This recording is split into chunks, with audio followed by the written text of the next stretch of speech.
बिस्मिल्लाहिर्रहमानिर्रहीम। अस्सलाम वालेकुम नाज़रीन, आप यूट्यूब चैनल देख रहे हैं। मैं इमरान खान हूँ। आधी रात को दोबारा कार्रवाई डाली गई और आप अब जब वीडियो देख रहे हैं तो गवर्नर पंजाब ने नोटिफिकेशन जारी कर दिया वज़ीर आला पंजाब परवेज़ इलाही को डी नोटिफाई करने का। उन्होंने कहा जी कि वो अब जो लिखा है नोटिफिकेशन में, मैं उसको ट्रांसलेट करके आपको पढ़ के बता देता हूँ। नोटिफिकेशन में कहा गया है कि वज़ीर आला को एतमाद का वोट लेने की हदायत की गई थी।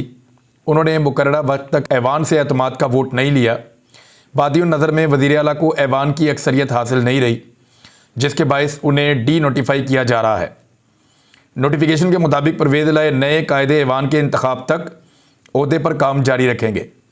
गवर्नर की जानिब से नोटिफिकेशन जारी होने के बाद वज़ीर आला हाउस को सील कर दिया गया है। दूसरी जानिब ज़राए का कहना है कि पाकिस्तान तहरीक इंसाफ और मुस्लिम लीग काफ डी नोटिफाई करार दिए जाने के खिलाफ अदालत में जाएगी और कानूनी तौर पर परवेज़ इलाही आज के इजलास की कार्रवाई का हिस्सा नहीं बन सकेंगे। अब ज़रा थोड़ा गौर कीजिए हुआ क्या है। देखिए, अब जब सब्तैन खान साहब ने आज इजलास बुला लिया था सूबाई असम्बली का और अदम एतमाद की तहरीक से पीडीएम की जमातें भाग रही थीं। आज अदम एतमाद की तहरीक पे कार्रवाई शुरू हो जानी थी और पीडीएम की जमातों को 186 नंबर पूरे करने थे। उनके पास रोध होके सिर्फ 180 नंबर हैं। 180 पीटीआई के पास हैं और 10 काफ लीग के पास हैं। वो 10 परवेज़ इलाही के साथ कमिटमेंट के साथ खड़े हुए हैं और वहां कोई बड़ी तब्दीली नहीं आ रही। लिहाजा वो जो 10 लोग हैं वो जब नून लीग के साथ नहीं जा रहे या परवेज़ इलाही अपने खिलाफ तहरीक अदम एतमाद में वोटिंग नहीं करवा रहे, तो अदम एतमाद का सामना नहीं कर सकती पीडीएम की जमातें। अब उन्होंने अपने आप को एक ऐसी मुसीबत में फंसा लिया था कि इससे बचने का कोई और रास्ता नहीं था। यानी इससे बचने का एक ही रास्ता था कि वज़ीर आला पंजाब को डी नोटिफाई कर दिया जाए और फिर उन्होंने वज़ीर आला पंजाब को डी नोटिफाई किया। यह काम आधी रात को किया गया है। अब देखना यह है कि क्या पीडीएम के केसेस की तरह, यानी जिस तरीके से पीडीएम के ताकतवर हलकों के और एस्टेब्लिशमेंट की मर्जी वाले केसेस के ऊपर काम होता है, आधी रात को भी अदालतें खुल जाती हैं, छुट्टी वाले दिन इंसाफ मिल रहा होता है, तो अब यहां पे भी लोग ये तवक्को कर रहे हैं कि इसी दिलजोई के साथ और उसी दिलचस्पी के साथ अदालतें खुलेंगी और उसी तरीके से काम होगा। डिपेंड करता है कि अदालतें क्या करती हैं, क्योंकि छुट्टियां वैसे तो शुरू हो गई हैं। सरमा की सुबह से छुट्टियों का आगाज हो चुका है और ये छुट्टियां चलेंगी 6 जनवरी तक। अब 6 जनवरी तक वज़ीर आला पंजाब परवेज़ इलाही साहब ही रहेंगे, लेकिन पंजाब की काबीना जो है वो पाकिस्तान तहरीक इंसाफ की नहीं होगी। अब होगा क्या? देखिए, जो गवर्नर ने नोटिफिकेशन जारी किया है इसको गैर आईनी और गैर कानूनी करार दिया है पाकिस्तान तहरीक इंसाफ ने। आईनी माहिरीन भी ये कह रहे हैं। आईनी माहिरीन कह रहे हैं कि गवर्नर की पहली डिमांड भी गैर आईनी और गैर कानूनी थी। जब एक इजलास चल रहा हो तो नया इजलास नहीं बुलाया जा सकता। तो गवर्नर की वो डिमांड जो थी वो गैर आईनी भी थी और गैर कानूनी भी थी, नंबर 1। नंबर 2, अब जो गवर्नर ने डिमांड की है, यानी अब जो उन्होंने डी नोटिफाई कर दिया वज़ीर आला पंजाब को और उनसे अहकामात फौरी तौर पे ले लिए चीफ सेक्रेटरी ने और आईजी पंजाब वगैरह ने, इसका मतलब क्या है? इसका मतलब यह है कि ताकतवर हल्के पूरी तरह से खेल के अंदर इन है, या बहुत हद तक वो इन हैं और वो चीज़ों को अपनी मर्जी से कर रहे हैं। यहाँ पंजाब में, ख़ासतौर पे लाहौर में गुज़िश्ता चंद दिनों से खुफिया मुलाकातें भी हो रही हैं। जो ताकतवर हल्के हैं वो बड़े मुतहर्रिक हैं। वो लोग जिनके बड़े दावे हैं कि उनका पाकिस्तान की सियासत में कोई किरदार नहीं है या वो पाकिस्तान की सियासत में किरदार अदा नहीं करना चाहते या किरदार अदा नहीं कर रहे हैं, उनके ये दावों की नफ़ी कर रहे हैं बहुत सारी रिपोर्ट्स। बहुत सारे सहाफ़ियों ने ऐसे ट्वीट्स किए हैं, बहुत सारी खबरें पंजाब की मार्केट में मौजूद हैं जो बहुत सारे दावों को एक्सपोज कर रही हैं कि मुलाकातें भी चल रही हैं, गेम भी हो रही है, आधी रात को नोटिफिकेशंस भी निकल रहे हैं। और ये आधी रात वाले नोटिफिकेशंस तभी निकलते हैं जब ताकतवर हल्के सेम पेज के ऊपर होते हैं। अब आप देखिए कि परवेज़ इलाही को कर दिया गया है डी नोटिफाई। अगर तो मामूल के मुताबिक चला तो सुबह वो अदालत जाएंगे। अदालत एक आधी सुनवाई के अंदर फैसला कर देगी कि परवेज़ इलाही डी नोटिफाई नहीं हो रहे, गवर्नर का फैसला गलत था, गवर्नर की पहले वाली डिमांड भी गलत थी, लिहाजा काबीना जो है वो रिस्टोर हो रही है और एतमाद का वोट के लिए अगर कहना है तो वह बाद में कहें, लेकिन अदम एतमाद के ऊपर वोटिंग करवा लें। कानून और आईन के मुताबिक चला पाकिस्तान का निज़ाम तो ये होगा, मैं आपको बता रहा हूं। लेकिन अगर वही होना है जो आदम सवाती के साथ हो रहा है, या वही होना है जो पाकिस्तान के अंदर आइन और कानून के साथ खिलवाड़ 70 साल से होता आया है, तो फिर यही होगा, तमाशा थोड़ा सा और चलेगा। लेकिन ये तमाशा कब तक चलेगा? हुजूर आप कब तक इलेक्शन से भागेंगे? अल्टीमेटली आना तो इलेक्शन में पड़ेगा, अवाम का सामना तो करना पड़ेगा। जितना मर्जी भागिए, जहां तक मर्जी भागिए, आखिर में फैसला पाकिस्तान की पब्लिक ने करना है। और इमरान खान का रास्ता रोकने के लिए अब गंदे और घटिया हथकंडों पे भी आप आ गए हैं। कभी उसकी कोई ऑडियो निकालते हैं, कभी उसकी वीडियो निकालते हैं, फिर नजम सेठी साहब ये इल्ज़ाम लगाते हैं कि ये ऑडियो वीडियोस पाकिस्तान की फौज के पास हैं और वो इसको जारी करते हैं। ये नजम सेठी ने इल्ज़ाम लगाया है। बहरहाल अब ये घटिया तरीन चीज़ें पाकिस्तान के अंदर की जा रही हैं और सियासत को उसी घटिया तरीके से अंजाम दिया जा रहा है जिस तरह एक दौर में PMLN के लोग बेनज़ीर भुट्टो के खिलाफ करते थे। अब पीपल्स पार्टी, PMLN, फजल रहमान और बाकी सारी जमातें मिलकर, और एस्टेब्लिशमेंट की उनको आशीर्वाद है, पाकिस्तान का 95% मीडिया उनके साथ है, वो सारे मिलकर इमरान खान के खिलाफ कर रहे हैं। लेकिन फिलहाल जो अवाम है वो इमरान खान के साथ खड़ी हुई है। अगर अदालतें खुलती हैं तो ये मामला एकदम साइड पे हो जाएगा। और फर्ज कीजिए अदालत अगर कहती है कि आप नए कायदे ऐवान का इंतखाब कर लें, फर्ज करें कि स्पीकर पंजाब असम्बली ये कहते हैं कि ठीक है जनाब, फारग हो गए परवेज इलाही, करवा लें वोटिंग दोबारा, तो क्या एक नया वजीर आला, एक परवेज इलाही उम्मीदवार बन जाएं और एक हमजा शहबाज बन जाएं, तो क्या अब के हमजा शहबाज 186 वोट पूरे कर लेंगे? कैसे करेंगे? क्योंकि पाकिस्तान तहरीक इंसाफ का एक भी वोटर उधर वोट डाल नहीं सकता, डालेगा तो गिनती नहीं होगी। इसी तरह काफ लीग का एक भी वोटर उधर वोट डाल नहीं सकता, डालेगा तो गिनती नहीं होगी। और परवेज इलाही दोबारा वजीर आला पंजाब बन जाएंगे। ये तो सिंपल है। यानी मैक्सिमम ये किया जा सकता है कि जो ताकतवर हल्के हैं अगर वो मुतहर्रिक पूरी तरह से हो जाएं तो वो पाकिस्तान तहरीक इंसाफ के चंद लोगों को असेंबली तक आने से रोक सकते हैं और उनको दूर रख सकते हैं सूबाई असेंबली की बिल्डिंग से, ताकि वो वहां पे ना आए और परवेज इलाही को वोट ना डाल सकें और रन ऑफ इलेक्शन के अंदर हमजा शहबाज कामयाब हो जाएं। लेकिन वो कामयाबी भी कब तक रहेगी? अल्टीमेटली जाना तो इलेक्शन में ही पड़ेगा। तो ये बड़ी दिलचस्प सूरत हाल है। जितने ताकतवर हल्के हैं, बजाय इसके कि वो इन सारी चीज़ों से कुछ सीखें और अपने आप को इस सिचुएशन से बाहर निकालें और अवाम को पाकिस्तान का फैसला करने दें, वो फैसलों को अपने हाथ में रखते हुए अपने आप को मजीद एक्सपोज कर रहे हैं।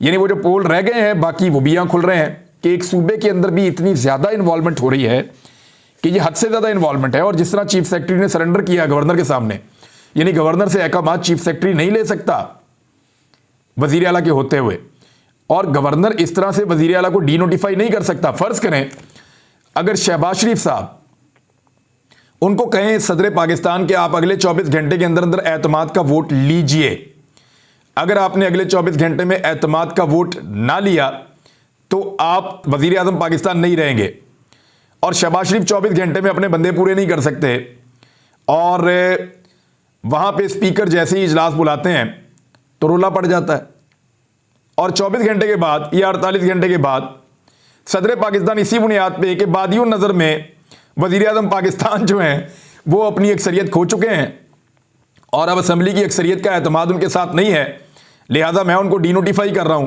तो वज़ीर आज़म ऐसे फारिग हो जाएंगे और अगले वज़ीर आज़म के इंतखाब तक आप ये फतराए सर अंजाम देते रहें और आपकी जो 80 रुकनी काबीना है, पाकिस्तान की तारीख की सबसे हौलनाक और सबसे बड़ी काबीना, उसको तहलील किया जा रहा है। तो फिर क्या होगा? ये आइन और कानून का मजाक उड़ा रहे हैं। अब इसके लिए एक खत लिखा है स्पीकर पंजाब असम्बली ने जनाब सदर पाकिस्तान को और वज़ीर आज़म को, और उसमें इन्होंने लिखा है कि गवर्नर का इकदाम गैर आइनी है, गैर कानूनी है और इसकी कोई कानूनी हैसियत नहीं है, उनके खिलाफ कार्रवाई की जाए और इस इकदाम को गलत करार दिया जाए। बड़ा डिटेल के अंदर एक बड़ा लंबा लेटर है, लेकिन बहरहाल उन्होंने भी ये मौक़िफ़ उठा लिया है पाकिस्तान तहरीक इंसाफ की जानिब से भी, और ये स्पीकर ने लेटर लिख दिया है और ये लिखा हुआ पहले से ही ऐसा लगता है कि तैयार पड़ा हुआ था, लेकिन अब उन्होंने लिखकर सदर पाकिस्तान को और वज़ीर आज़म को भेज दिया है। वो इंतज़ार कर रहे थे कि गवर्नर कोई गैर कानूनी गैर आइनी कदम उठाएं तो उसके बाद उसकी जो शिकायत है बाकायदा वो एक लेटर भिजवाया जाए प्राइम मिनिस्टर ऑफ पाकिस्तान को और सदर पाकिस्तान को। तो सिचुएशन बड़ी इंटरेस्टिंग है। सबसे बड़ा जो इम्तिहान है ना इस वक्त, वो पाकिस्तानी इस्टेब्लिशमेंट के हाथ से तो तकरीबन निकल गया है। वो तो अब अपने आप को कितना भी कहें तो वो न्यूट्रल दिखाई नहीं देते, चाहे वो कहते हैं कि वो न्यूट्रल है, लेकिन इस्टेब्लिशमेंट न्यूट्रल दिखाई नहीं देती। तो उनके हाथ से तो काफ़ी हद तक उनका इम्तिहान निकल गया है, लेकिन उनका इम्तिहान जारी है कि वो इसमें से अपने आप को कैसे निकालते हैं। मगर अदलिया का एक बहुत बड़ा इम्तिहान है कि वो क्या आइन और कानून की बालादस्ती के लिए छुट्टी के इन दिनों में इंसाफ करते हैं या छुट्टियों के बाद तक के लिए मामले को पेंड करते हैं। देखते हैं होता क्या। मुस्लिम लीग काफ ने जो सीटें मांगी हैं ज़रा उसके बारे में आप देख लें, क्योंकि कुछ ज़राए ये क्लेम कर रहे हैं कि 45 सीटें उन्होंने मांगी हैं। 15 सीटें MNAs की और 30 सीटें MPAs की। लेकिन पाकिस्तान तहरीक इंसाफ के जो संजीदा लोग हैं, जो बहुत करीबी इमरान खान साहब के हैं, वो इन मामलात को इस तरह नहीं देख रहे। उन्होंने बड़ा क्लियरली एक पिक्चर जो है वो पेश की है इमरान खान साहब के सामने, और मैंने ये इन्फॉर्मेशन अपने सोर्सेज से हासिल की है, मैं आपके साथ शेयर कर देता हूँ। उम्मीदवारों को जब शॉर्ट लिस्ट करके कोशिश की कि कितने लोग हैं जिनको काफ लीग इलेक्शन लड़वा सकती है और वो बल्ले के अलावा किसी और निशान पे इलेक्शन जीत सकते हैं, तो वो 6 से ज़्यादा पूरे पंजाब में नहीं निकल रहे। ये आदादोशुमार पाकिस्तान तहरीक इंसाफ के लोगों ने अपने तौर पे डिस्कस किए हैं और सर्वे करवा के उन्होंने चेक किया है। अब इसमें है ये कि 4 सीटें इनके पास पहले, एक तलागंग की है, बाकी गुजरात के आसपास की हैं, 2 गुजरात वाली साइड की हैं और एक जो है वो इनकी जनूबी पंजाब की है। तो जनूबी पंजाब वाली तो तारिक बशीर चीमा चले गए, अब वहाँ पे इनके पास उम्मीदवार कोई नहीं है काफ लीग के पास। तलागंग से परवेज़ इलाही या कोई साहब इनके खुद इलेक्शन लड़ लेंगे, और ये गुजरात के एरिया में ये अपनी 3 से 4 सीटें कर सकते हैं। तो बहुत ज़्यादा जोर लगाकर भी 6 नशिस्तों पर इलेक्शन लड़ सकती है MNA का मुस्लिम लीग काफ। बहुत ज़्यादा हो जाए तो 7। इससे ज़्यादा जो मेरे सोर्सेज हैं पाकिस्तान तहरीक इंसाफ के, उनका मानना है कि काफ लीग इससे ज़्यादा उम्मीदवार ही नहीं ला सकती, और अगर वो इसलिए इससे ज़्यादा उम्मीदवार लाएगी तो वो उम्मीदवार चाहेगा कि उसको बल्ले का इंतखाबी निशान मिले। MPA उनके पास 8 हैं काफ लीग के पास, तो 8 के बजाय 10 MPA हो सकते हैं और 10 से ज़्यादा 12 हो सकते हैं। इससे ज़्यादा साइकिल के निशान के ऊपर MPA इलेक्शन नहीं लड़ेंगे, या किसी और निशान के ऊपर MPA इससे ज़्यादा इलेक्शन नहीं लड़ेंगे काफ लीग के ऊपर, चाहे वो इकट्ठी हो चाहे वो अलग रहे।